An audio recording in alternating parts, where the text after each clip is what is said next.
April 1 മുതൽ വിപുലമായ മാറ്റങ്ങളാണ് ധനകാര്യ സാമ്പത്തിക മേഖലകളിൽ ഉണ്ടാകുന്നത്. ബാങ്കിംഗ്, ആദായ നികുതി, സ്വർണ്ണപ്പണയം തുടങ്ങിയ മേഖലകളിൽ പുതിയ നയങ്ങളും ചട്ടങ്ങളും പ്രാബല്യത്തിൽ വരും.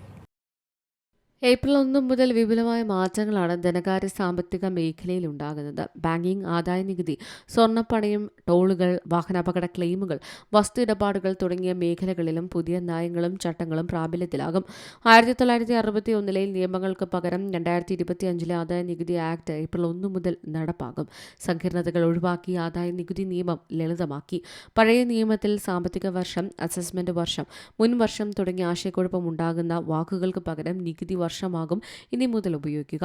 അടുത്ത നികുതി വർഷത്തിൽ 12 ലക്ഷം രൂപ വരെ വരുമാനമുള്ള വ്യക്തികൾക്ക് ആദായ നികുതി 0 ശമ്പളക്കാർക്ക് സ്റ്റാൻഡേർഡ് ഡിവിഷൻ അനുസരിച്ച് 75,000 രൂപ വരെയുള്ള വരുമാനത്തിന് നികുതി ഇളവ് ലഭിക്കും.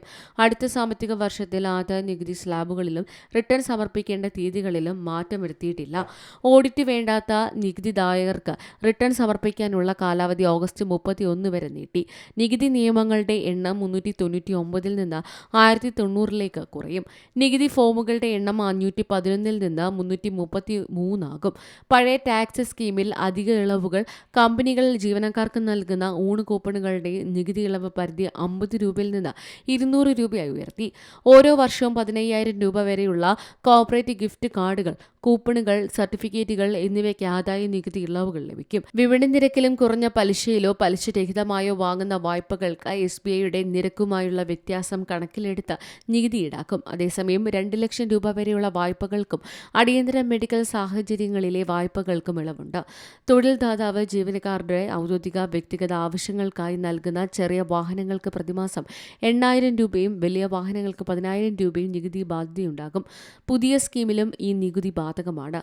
വീട്ടുവാടക അലവൻസ് 50% നികുതി ഇളവ് ലഭ്യമാക്കുന്ന മെട്രോകളുടെ പട്ടികയിലേക്ക് 4 നഗരങ്ങൾ കൂടി ഉൾപ്പെടുത്തി. ചെന്നൈ, ഡൽഹി, കൊൽക്കത്ത, മുംബൈ എന്നിവയോടൊപ്പം ബംഗളൂരു, ഹൈദരാബാദ്, അഹമ്മദാബാദ്, പൂനെ എന്നീ നഗരങ്ങളിലും 50% HRA അലവൻസ് ലഭിക്കും. കുട്ടികളുടെ വിദ്യാഭ്യാസ ചെലവുകളിലെ നികുതി ഇളവ് പരിധി പ്രതിമാസം 100 രൂപയിൽ നിന്ന് 3,000 രൂപയായി ഉയർത്തി.